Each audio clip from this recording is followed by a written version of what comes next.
온 세계가 우크라이나를 위해서 기도하고 있습니다. 사실 우크라이나와 러시아는 둘 다 같은 뿌리를 두고 있죠. 그리고 특히 그 동로마 교회에서 시작돼서 키예프에서 처음 복음이 전해지고 그곳에 사실은 1세기경에 우리가 알고 있는 베드로, 안드레, 야고보, 요한 할 때 그 안드레가 복음을 전하러 갔던 곳이 키예프라고 해요. 그래서 성 안드레아를 통해서 복음이 전해졌고 그곳에서 처음 이제 그 키예프를 중심으로 해서 복음이 전해지고 나중에 이제 루스라는 이쪽이 땅에 전체적으로 복음이 전해지게 됩니다. 지금 우리가 알고 있는 가톨릭은 로마 중심으로 해서 되어 있는 로마 가톨릭이죠. 그러나 사실 기독교 역사상으로 1000년 이상 이어온 것이 이스탄불을 중심으로 한 동로마거든요. 그리고 그 동로마는 지금의 이제 한 10개의 독립교회와 세계 곳곳의 자치단체, 자치교회로 나눠져 있는데 그 중에 이제 가장 영향력이 있는 교회가 러시아 정교회, 그리고 우크라이나 정교회, 조지아 정교회, 폴란드 정교회, 또 키프로스 정교회 해서 여러 가지 한 10가지의 독립교회가 있고요. 지금 이제 이 정교회와 연결되어 있는 것이 세르비아죠. 세르비아 정교회가 지금 세르비아가 푸틴의 침공에 대해서 찬성하고 데모를 했잖아요. 1000명이 나와가지고 우리는 찬성한다. 그게 어떤 뿌리이냐면 같은 종교적인 뿌리가 있는 거예요. 정교회라는 공감대가 있는 거죠. 여러분, 정교회 신도가 무려 2억 5천만 명 있습니다. 엄청나죠? 러시아 정교회와 우크라이나 정교회는 사실은 같은 뿌리를, 그래서 성 안드레아가, 우리가 알고 있는 제자 안드레가 복음을 전한 곳으로 알려져 있지만 이번 전쟁에 대해서는 다른 입장을 내놓았어요. 러시아 정교회의 모스크바 총대주교 키릴은 하나님께서 우리의 형제이며 이웃나라인 우크라이나가 악의 세력에 착취당하지 않도록 해주십시오 라고 기도하는 거예요. 이건 지금 푸틴이 우크라이나를 침공하는 명분과 똑같은 방향에서 지금 말하는 거거든요. 지지하는 거죠. 즉 우크라이나에 나치와 같은 악당들이 지금 정권을 잡고 있기 때문에 이웃에 있는 나라 러시아가, 형제의 나라가 그것을 도덕적으로 차마 놔둘 수가 없어서 어쩔 수 없이 우크라이나를 구원하기 위해서 전쟁을 치른다. 그래서 이런 어떤 푸틴의 명분과 일치하죠. 한쪽에서는 우크라이나를 해방시킨다는 사명감을 가지고 전쟁을 하고 한쪽에서는 무자비한 침략군으로부터 보호해달라고 기도하고 있는 형국입니다. 여러분, 하나님은 평화의 하나님이시고 예수님은 우리에게 둘로 나뉘어져 있던 막힌 담을 허무시는 화평을 전하시는 분이시고 또 오늘 말씀처럼 세상이 줄 수도 없고 알 수도 없는 평화를 우리에게 주신다라고 말씀하셨을 뿐만 아니라 산상수훈에는 화평케 하는 자는 복이 있나니 그들이 하나님의 아들이라 일컬음을 받을 것이라 꼭까지 말씀하셨죠. 화평케 하는 자가 하나님의 아들이라 불리는구나. 그런데 어떻습니까? 여러분 어떻습니까? 그래서 오늘 평화에 관해서 가장 신랄하고 정말 뼈 때리는 에라스무스의 글을 인용해서 한번 말씀드려 보려고 해요. 에라스무스의 우신예찬 말고 평화의 탄식이라는 책이 있습니다. 이 책은 마치 성경의 잠언에서 지혜를 의인화하여 표현하듯이 평화를 의인화해서 도대체 내가 머물 곳이 어디인가? 평화가 머물 곳이 어디인가? 묻습니다. 먼저 평화는 인간에게 찾아갑니다. 그러나 인간들은 평화를 외면합니다. 그다음 많이 공부한 학자와 높은 귀족들에게 찾아갑니다. 그러나 그들도 평화를 외면합니다. 도시를 가도 궁정을 가도 학교에를 가도 평화는 안식처를 찾을 수가 없습니다. 그래서 이제는 평화의 상징인 십자가가 있고 사람들은 서로 축복하면서 당신에게 평화가 있기를 God bless you, God peace with you, peace with you 라고 말하는 샬롬이라고 인사를 나누는 교회를 찾아갑니다. 어떻게 됐을까요? 에라스무스는 이렇게 말합니다. 그러나 성직자와 성도들 사이에, 성도와 성도 사이에 다툼과 분쟁과 고발만이 난무했다. 심지어 수도원과 수도회 안에서도 평화가 머물 곳은 없었다. 교회에서도 평화가 머물 곳이 없다는 거예요. 그래서 다음 찾아가는 곳이 어디냐면 부부는 사랑하니까 거기에는 있겠지 했더니 거기는 더 난리인 거야. 에라스무스는 그 다음에 이렇게 수사학적으로 묻습니다. 그리스도의 생애가 처음부터 끝까지 화합과 상호 사랑의 교훈이 아니라면 도대체 무엇이란 말이냐? 그분의 모든 계명과 비유가 가르치는 것이 평화와 사랑이 아니면 무엇이란 말이냐? 어떻게 하나님을 우리 아버지, 파터 운저라고 말하면서 서로 끊임없는 전쟁을 벌일 수 있단 말인가? 어떻게 같은 아버지를 부르면서 형제의 심장에 칼을 꽂아 넣을 수 있단 말인가? 그리스도의 가르침, 교훈, 명령, 기도의 핵심이 서로 사랑하는 것이 아니면 도대체 무엇이란 말인가? 성만찬의 빵과 잔의 교통이 결코 끊을 수 없는 새로운 일치의 끈을 확증하는 증표가 아니라면 무엇이란 말인가? 온 세상을 피비린내 나는 전쟁으로 몰고 가면서 어떻게 아무렇지도 않게 평화가 당신에게 함께하기를 이라고 인사할 수 있단 말인가? 입으로는 평화를 말하면서 어떻게 손과 행동으로는 파괴를 일삼는가? 그리스도를 화해자요 평화의 왕이라고 말하면서 어떻게 감히 같은 입으로 전쟁을 부추기는가? 이것은 그리스도와 사탄 앞에서 동시에 나팔을 부는 것과 같지 않은가? 그들은 십자가를 군대의 깃발로 가지고 다닌다. 인간 도살자로 고용된 용병들까지도 십자가를 지니고 다닌다. 십자가를 바라보기만 해도 전쟁에서 떠나야 할 텐데 오히려 십자가가 전쟁의 상징이 되어버렸다. 평화의 상징이 되어야 할 십자가가 언제부턴가 전쟁을 이기게 해줄 부적이 되어 있는 거예요. 십자가를 앞에 들고 가는 거예요. 이거 뭐죠? 이게 하나의 어떤 부적인 거야. 이 싸움에서 이기게 해달라고. 근데 안타까운 것은 저쪽에도 십자가를 들고 와. 이거 어떡해? 우리 유명한 예화 하나 있죠. 2차 세계대전 때인가 독일군과 영국군인가 같이 있는데 크리스마스를 맞아서 대치하고 있는 상황 가운데서 양쪽에서 다 성탄절들 고요한 밤, 거룩한 밤을 부르는 거예요. 여기서는 독일어로, 저쪽에서는 영어로. 참. 평화의 상징이 될 그 십자가가 누군가를 죽이게 해달라고 하는 기도의 도구로 전락해버린 것입니다. 에라스무스는 계속해서 말합니다. 당신이 어떻게 한 손에 구원의 상징을 들고 당신의 형제를 죽이기 위해 서둘러 달려갈 수 있는가?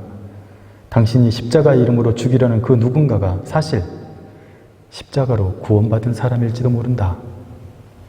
무엇보다 가장 부조리한 것은 십자가가 양 진영 모두에서 펄럭인다는 사실이다. 그리고 성례들이 양쪽에서 모두 베풀어진다. 십자가와 싸우고 그리스도가 전쟁을 벌인다. 악마들이 가장 기뻐할 재물은 그리스도인에 의해 죽은 그리스도인이 아닌가? 아니, 실제로 죽인 자와 죽은 자 모두 악마의 재물이기 때문에 악마는 이중의 제사를 즐기는 것이다. 그러면서 결론적으로 에라스무스는 이런 유명한 문장을 남깁니다. 부당한 평화는 거의 있을 수 없고 아무리 정당한 전쟁이라도 부당한 평화만 못하다. 에라스무스는 전쟁이 가져오는 황폐함을 생각한다면 평화는 아무리 비싼 대가를 치르더라도 그보다는 낫다 라고 말하고 있는 것이죠. 생각해보면 자신이 평화에 이르기 위해서 전쟁이 불가피하다고 말하는 것은 자신이 천국을 가기 위해서 누군가를 죽여야 한다는 것과 말하는 것과 같습니다. 그러니 전쟁은 어떤 구실과 핑계로도 정당화될 수 없다고 말합니다. 에라스무스는 그러나 정치인들은 자신들의 야욕을 위해서 군인들을 사지로 몰아서는 안 되고 민족주의, 민족 우월주의를 앞세워서 외국인들을 혐오하거나 차별하려는 것에 반대했습니다. 에라스무스는 되게 세계 시민론자라고 해야 되나요? 그냥 사실은 네덜란드 사람인데 이 바젤에 와서 살았잖아요. 그리고 잠시 여기 프라이부르크에 와 있었고, 여러분이 저기 알테 라트하우스 옆에 가면은 그 에라스무스가 묵었던 집 현판이 있어요. 여기서 에라스무스가 있었다. 여기에 있다가 다시 바젤로 돌아가서 죽게 되는데, 자신을 뭐 네덜란드인이라고 뭐 이렇게 하지 않았어요. 협소한 민족주의보다는 세계 시민으로서의 자세를 강조했습니다. 그리고 보편적이고 세계적인, 카톨릭이라는 말 자체가 보편적인이란 뜻이거든요. 우리는 보편적인 처치, 보편적인 처치라는 거예요. 그래서 결국 보편적이고 세계적인 그리스도인으로서의 일치, 흩어져 있는 그 그리스도인들의 일치가 더 큰 개념으로 보고 있었던 것이죠. 에라스무스는 나쁜 정치인이 부당한 욕심을 가지고 사람들을 악한 전쟁으로 내몰려 할 때에 시민의 결합된 의지로 그를 견제하고 저지할 수 있어야 한다고 주장했습니다. 이거는 되게 근대적인 방법이에요. 당시에는 이렇게까지 얘기할 사람이 없어. 시민들이 그것들을 깨닫고 이걸 견제하고 저지할 수 있어야 된다. 근데 이렇게 이제 어찌 보면 지금 아까 평화의 탄식 같은 경우는 절대로 전쟁을 하면 안 된다는 그런 뉘앙스를 받잖아요, 우리가. 근데 마침 그 당시에 오스만 제국이 쳐들어옵니다. 전쟁이 난 거야, 진짜로. 전쟁이 났어. 근데 이들은 이교도예요. 오는데 얘네들은 뭐 거의 무자비예요. 자비가 없어. 결국은 비엔나까지 쳐들어갑니다. 그래서 비엔나를 점령할 뻔했어요. 그런 상황이 오니까 그 당시에 위는 이 기독교의 어떤 핵심과 같은 곳이었어요. 합스부르크가의 자존심, 여기 유럽 기독교 카톨릭의 자존심인데 거기를 무너뜨린다고?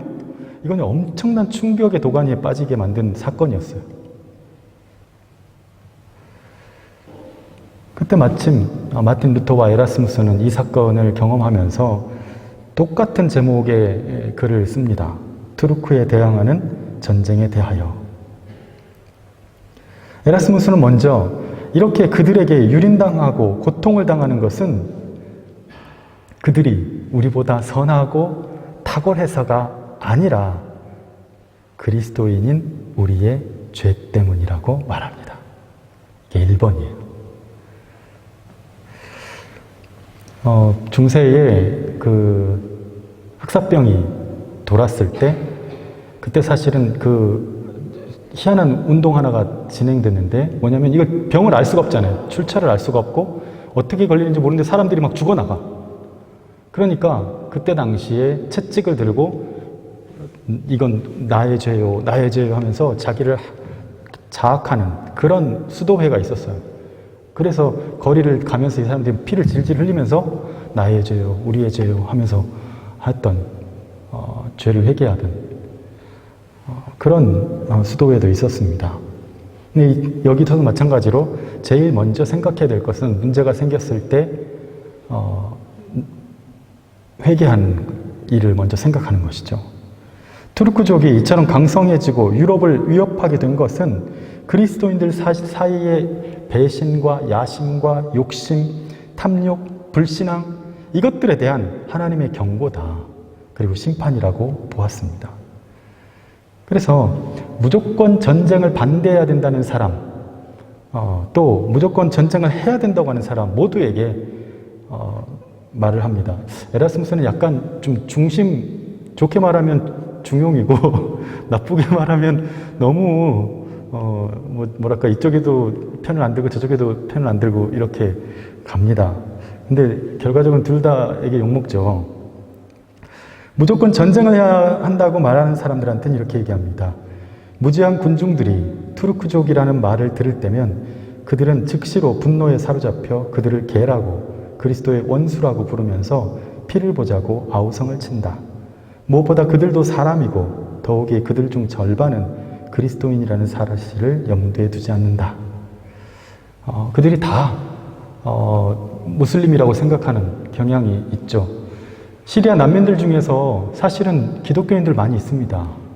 많이 있어요. 그래서 기독교인만 받겠다고 하는 나라들도 있었어요. 난민들 중에.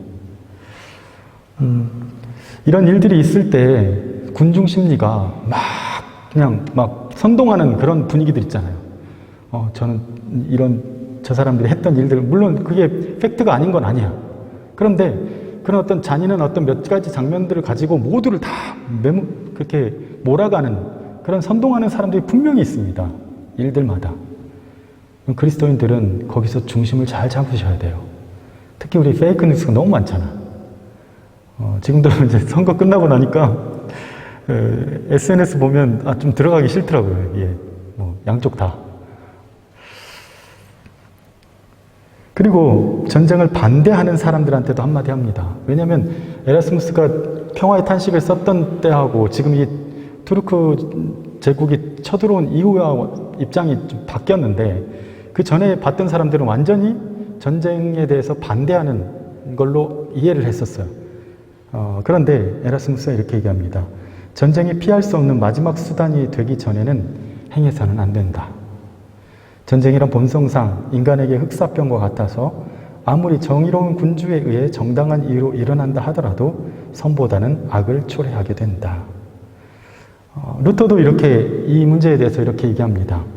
우리 독일인들 중에 투르크인과 맞서 싸워서는 안 된다고 믿도록 만드는 어리석은 설교자들이 있다.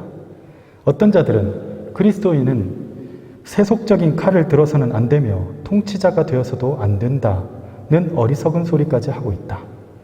제세례파의 주장이었고 지금도 우리나라의 양심적 병역 거부 하시는 분들 있잖아요.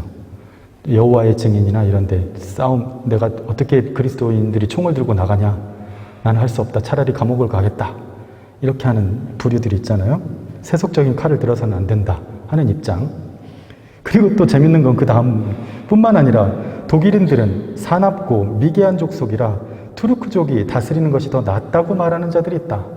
여러분 500년 전에 이미 우리 친일파들이 하는 논리도 이런 거 있잖아요.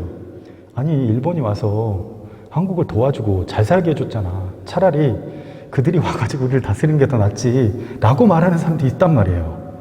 근데 이미 500년 전에 이 독일 땅에도 그런 말을 하는 사람들이 있었다. 루터는 투르크와 맞서 싸우는 것을 반대하거나 그리스도인이 군인이나 정치인이 되어서는 안 된다고 말하거나 또는 투르크인들이 통치하는 것이 오히려 미개한 독일인이 하는 것보다 낫다라고 말하는 것에 동의하지는 않았습니다. 정치인의 경우 평화를 지키기 위해서 필요한 전쟁을 할 수 있다라고 결론 짓습니다. 하지만 단 한 가지 안 되는 게 있어요. 뭐냐면 성직자는 전쟁에 참여하거나 관여해서도 안 되고 선동해서도 안 된다. 이건 둘 다 루터나 에라스무스나 둘 다 동일하게 주장하는 부분입니다. 둘 다 공통적으로 전쟁을 하기 전에 먼저 그리스도인들이 회개하고 또 그리스도인의 개혁이 우선되어야 한다라고 말합니다. 여러분, 그렇다면 지금의 상황에서 우리는 평화를 어떻게 바라봐야 할까요? 평화라는 주제를 생각했을 때 여러분이 그 문제에 대해서 많이 깊이 생각을 안 해봤을 수도 있을 것 같아요. 내적인 평화 말고요. 내적인 평화도 물론 중요합니다. 이따 다루겠지만 아까 말했듯이 양심적 병역 면제, 때로 유혈이 난무하는 노사 갈등, 정치적인 대립, 우리나라의 경우 북한과 대립하고 있고 일본은 여차하면 자위대를 부활시켜서 전쟁욕을 드러내고 있는 그런 상황에서 중국과 러시아 그리고 미국과 유럽연합 등의 긴장감, 러시아의 우크라이나 침공으로 인해서 지금 미래를 알 수 없는 상황에 빠지고 있죠. 물가들이 지금 올라가고 있고 여러분 차 모시는 분들은 기름값이 지금 2배 뛴 거에 대해서 엄청나게 놀라고 있을 거예요. 불과 한 달 전에 1.30 제가 디젤이 그 정도 됐던 것 같은데 2달 전에 지금 2.30이에요. 어떻게 차를 몰 수가 없어 이제.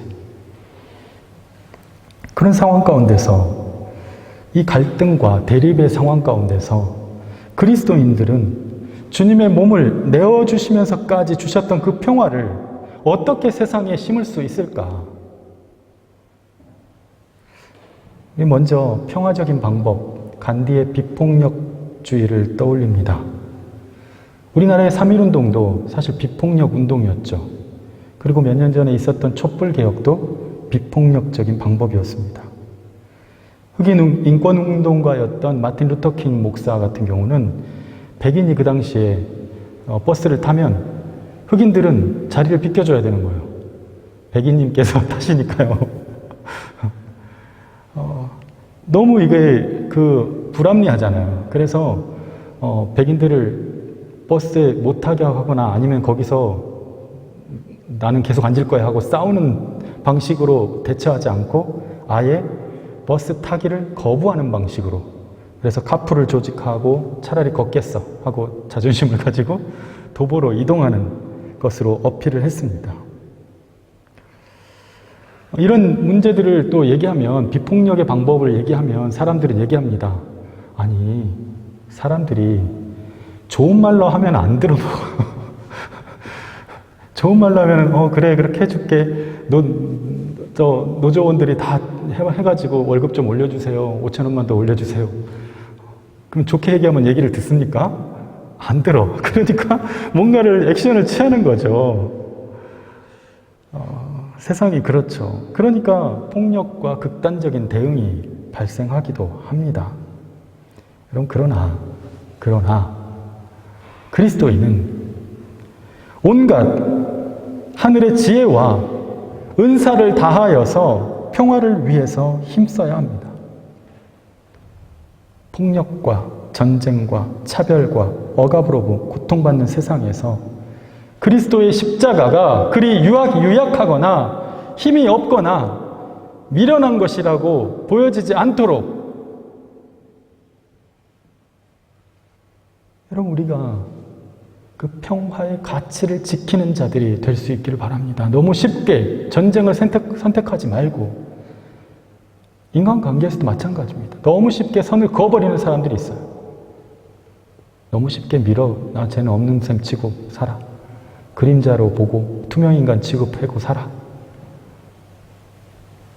사람과 사람 사이, 성도와 성도 사이, 부부 사이에 그 어떤 이기적인 욕망과 좀 더 나은 삶에 대한 바람이 서운함으로, 또 서로에 대한 부족함에 대한 탄식으로, 그래서 결국은 평화를 깨트리는 방식으로 나타나지 않도록 조금 더디고 조금 미약하고 조금 그 변화가 미미해 보일지라도 믿음과 소망을 가지고 평화의 가치를 지켜나가는 자들이 될 수 있기를 바랍니다. 여러분, 나와 너 사이에 할 수 있는 한 우리의 기도와 우리의 지혜는 바로 이곳에서 필요하고, 성령의 역사가 바로 이곳에서 필요합니다. 우리가 성령의 역사하면은 단순히 어떤 영적인 은사 이쪽으로만 생각할 수 있겠지만 아니요. 바로 이곳에 평화를 심어야 하는 그곳에 성령의 역사가 필요합니다. 성령의 지혜가 필요합니다. 성령의 능력이 필요합니다. 주님, 나는 할 수 없어요. 그러나 평화를 지키게 해주세요. 하늘의 은사를 당하여 평화하기를 지키는 자들이 될 수 있기를 바랍니다. 무엇보다 이 모든 것을 위해 가장 중요한 것이 있습니다. 여러분, 가장 중요한 거 바로 하나님과의 평화예요. 하나님과의 평화. 영적인 평화가 담보되지 않은 평화는 구호에 지나지 않을 뿐입니다. 내 자신이 평화하지 않는데 누구에게 평화라고 말할 수 있을까요? 나 자신의 평화가 그분으로부터 오지 않는데 나의 이 불완전한 평화가 그 누구의 평화를 위해 온전히 봉사할 수 있을까요? 나 자신도 평화롭지 않고 수시로 요동치고 있는데 그런 요동감 가운데서도 평화의 주님을 찾지 않고 주님이 주시는 그 평화의 능력을 믿지 않는데 어떻게 당신에게도 그 평화가 있기를 바란다라고 말할 수 있을까요? 여러분, 평화의 능력을 믿으십니까? 평화의 힘을 믿으십니까? 평화를 주시는 그 주님을 믿으십니까? 여러분의 믿음이 여러분이 어떤 일을 성공하고 이루는 일에만 사용되는 믿음이 아니라 나와 너 사이에, 도저히 이해할 수 없는 너와 나 사이에, 도저히 함께할 수 없는 너와 나 사이에, 이 그룹과 이 그룹 사이에 어떻게 하면 그곳에도 주님의 그 십자가가 세워질 수 있을지, 그리고 그것을 위해서 주님이 나를 원하신다면 주님, 나를 평화의 도구로 써주소서 오늘 특송처럼 고백할 수 있겠는지. 여러분, 믿음은 대단히 전투적인 겁니다. 마음의 안정은 단순히 내가 지금 심리적인 안정이 아닌 거예요. 그걸 넘어서서 나의 심리적인 안정과 주님이 주시는 그 평화는 단순히 나의 것만이 아니라 공동체의 것이고 이 나라의 것이고 이 세계의 것입니다. 중요한 거예요. 참된 평화, 주님의 평화를 누리며 사는 자들이 될 수 있기를 바랍니다. 그 평화의 강물이 나를 넘어서 다른 사람들에게 흘러가고 공동체가 그 강물이 흘러 넘쳐 흐르고 온 나라가, 온 세계가, 온 피조물 위에 하나님의 평화가 깃드는 그런 놀라운 일들이 일어나기를 예수님의 이름으로 축원합니다. 같이 한번 기도하겠습니다.